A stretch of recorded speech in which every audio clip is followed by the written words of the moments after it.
जब मैडम ने कहा, सपना उतना ही देखो जितना औकात हो।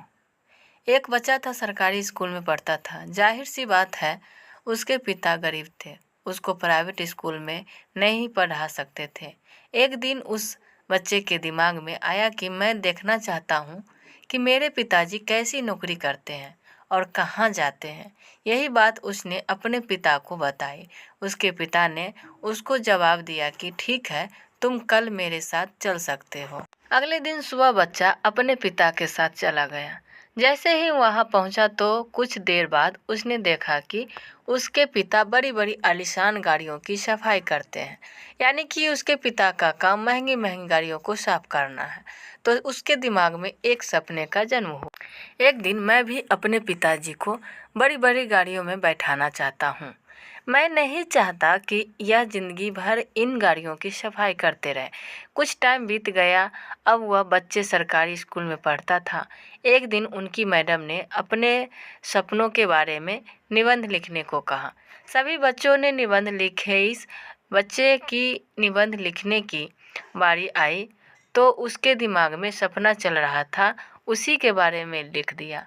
अब जब परिणाम की बारी आई, सभी बच्चों को पास कर दिया गया, लेकिन इस बच्चे को मैडम ने फेल कर दिया। अपने पास बुलाकर कहा कि जितनी तुम्हारी औकात हो उतना ही लिखो। जो चीज़ तुम्हारे बस में है ही नहीं, जिस चीज़ तुम कभी कर ही नहीं सकते हो, उसे लिखने से क्या फ़ायदा। हो सकता है तुम्हें इसके बारे में जानकारी नहीं हो। मैं तुम्हें एक मौका और देती हूँ। आज रात को तुम निबंध फिर से लिखो और अगले दिन मुझे वापस बताना। बच्चा रात भर सोचता रहा कि मेरी क्या गलती है, मैंने कहीं कोई गलती तो नहीं की, वगैरह वगैरह। लेकिन अगले दिन सुबह उसने वही निबंध अपनी मैडम को दे दिया, क्योंकि उसका दिल नहीं मान रहा था। आखिरकार मैडम ने उसको फेल कर दिया और यह कहा कि अपनी औकात से बाहर निकलने की कोशिश मत करो। जितनी चादर हो उतने ही पैर पसारो। दोस्तों, वक्त बीत गया, साल गुजर गए, लेकिन वक्त पलट कर जरूर लौट के आता है और समय बड़ा बलवान होता है। एक मोटिवेशनल स्पीच को कोई ऑर्गेनाइज कर रहा था और जहाँ पर वो जो मोटिवेशनल स्पीकर बोल रहा था, वही लड़का था।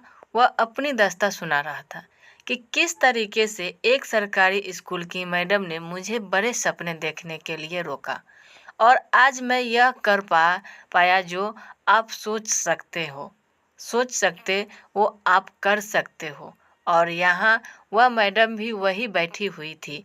उनकी उम्र ढल चुकी थी। वह अपनी मैडम के पास जाता है और उनके चरण स्पर्श करता है कि मैडम, आपने मुझसे कहा था कि जितनी औकात हो उतना ही सोच। मैडम, मैं आपको बताना चाहता हूँ कि आप गलत थी और मैं सही था। सोच मेरी हमेशा बड़ी थी। आप सोच सकते हो कि मैडम ने क्या जवाब दिया। मैडम के पास जवाब देने लायक कुछ था ही नहीं। लेकिन मैडम की सोच कुएं के मेढक की जैसी थी, जिसको आसमान भी उतना ही देता है जितना कुएं के भीतर से नजर आता है। तो कुएं के मेढक जैसी सोच ना रखिए दोस्तों, समुद्र की मछली जैसी सोच हमें रखनी चाहिए। कुल मिलाकर इस कहानी का मर्म यही है, हमारा सोचना चाहिए। जो हम सोच सकते हैं वह हम कर सकते हैं, इसमें कोई दो राय नहीं है। नाकामयाबी का रोना वह लोग रोते हैं जिनको अपने सपनों पर भरोसा नहीं होता है, जिनको अपने खुद के ऊपर भरोसा नहीं होता है। जितनी जानकारी मैं इस कहानी के माध्यम से आपको दे सकता था, मैंने आपको दे दी।